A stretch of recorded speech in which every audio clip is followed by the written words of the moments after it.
نبی کریم صلی اللہ علیہ وآلہ وسلم نے فرمایا، مجھے 5 ایسی چیزیں عطا کی گئی جو مجھ سے پہلے کسی نبی کو نہیں دی گئی۔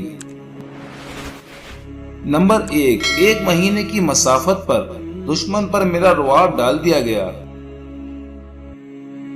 نمبر 2، ساری زمین کو میرے لیے جائے نماز اور پاک کرنے والی بنا دیا گیا ہے، لہٰذا میرے امتی کو جہاں نماز کا وقت آ جائے وہ وہیں نماز پڑھ لے۔ نمبر 3، میرے لیے مال غنیمت حلال کر دیا گیا ہے، جبکہ اس سے پہلے یہ کسی کے لیے حلال نہ تھا۔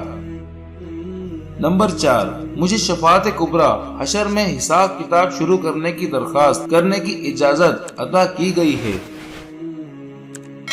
نمبر 5، پہلے نبی صرف اپنی قوم کے لیے آیا کرتے تھے، جبکہ میں تمام لوگوں کی طرف رسول بنا کر بھیجا گیا ہوں۔